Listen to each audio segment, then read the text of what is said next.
देख रहे हैं हमारा चैनल। दिल्ली में 2025 के विधानसभा चुनावों की सरगर्मियां बढ़ चुकी है।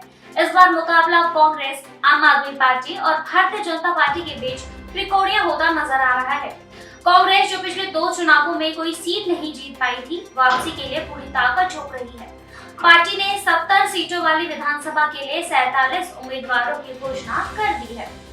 कांग्रेस ने अपनी रणनीति को व्यवस्थित किया है। पार्टी मुख्यालय में वॉर रूम बनाया गया है, जहां से उम्मीदवारों के निर्वाचित क्षेत्रों की जानकारी और मतदाताओं की प्रोफाइल मुहैया कराई जाएगी। दिल्ली कांग्रेस प्रमुख देवेंद्र यादव ने कहा है कि पार्टी केवल वो वादे कर रही है जिन्हें वो पूरा कर सकती है।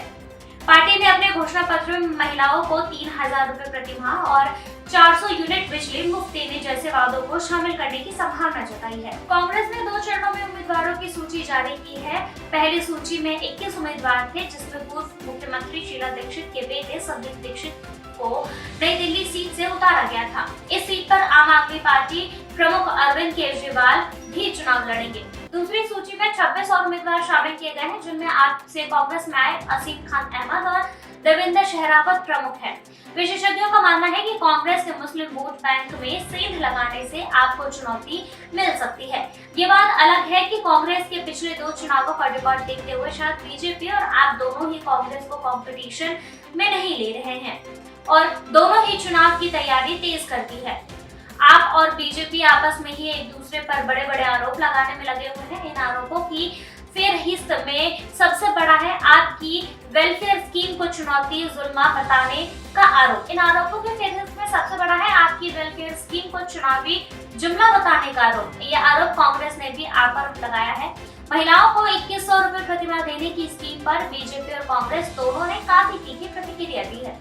नया विवाद का मुद्दा है पुजारियों और व्रतियों को प्रति माह 18,000 रुपए देने का वादा। बीजेपी का कहना है कि उलेमाओं को 18,000 रुपए न दे पाने की नाकामी को केजरीवाल पुजारी और व्रतियों की स्कीम से छुपाने की कोशिश कर रहे हैं। साथ ही बीजेपी ने ये भी कहा है कि वो तो पहले से ही इस बारे में आंदोलन कर रही थी और केजरीवाल की ये स्कीम उनके आंदोलन से उपजी है। लेकिन सबसे बड़ा विवाद आप और बीजेपी के बीच खड़ा हुआ है मतदाता वोटर लिस्ट को लेकर। इस मुद्दे पर रोजाना नए आरोप आप और बीजेपी एक दूसरे पर लगा रहे हैं। आपके नेता संजय सिंह और अरविंद केजरीवाल ने बीजेपी पर मतदाता सूची में हेरफेर करने और पूर्वांचली मतदाताओं को निशाना बनाने का आरोप लगाया है।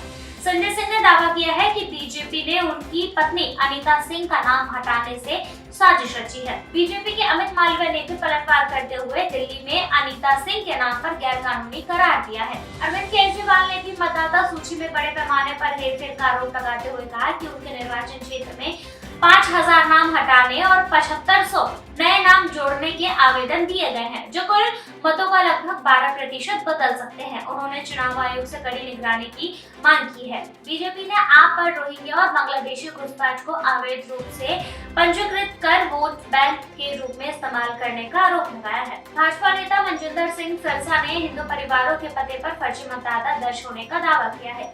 बीजेपी ने चुनाव आयोग से इस मुद्दे पर सख्त कार्रवाई की मांग की है। भाजपा ने मतदाता सूची में डुप्लीकेट पंजीकरण, अस्तित्वहीन पते और घुसपैठियों के नाम शामिल होने का आरोप लगाया है। पार्टी ने चुनाव आयोग के 5,000 पन्नों का ज्ञापन सौंपा है और सार्वजनिक जागरूकता अभियान चलाने की अपील भी की है।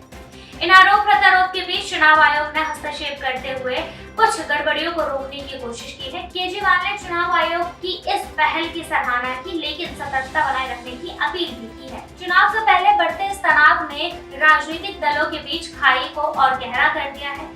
कांग्रेस, आप और बीजेपी तीनों ही अपनी अपनी रणनीतियों के जरिए दिल्ली की सत्ता पर काबिज होने के लिए पूरा जोर लगा रही है। फिलहाल अभी देखने वाली बात है कि दिल्ली की सत्ता में कौन काबिज हो पाता है और कौन रहता है अपने घर। ऐसे ही और भी खबरों को देखने के लिए देखते रहिए हमारे चैनल को और इसे लाइक, सब्सक्राइब और शेयर करना ना भूलें।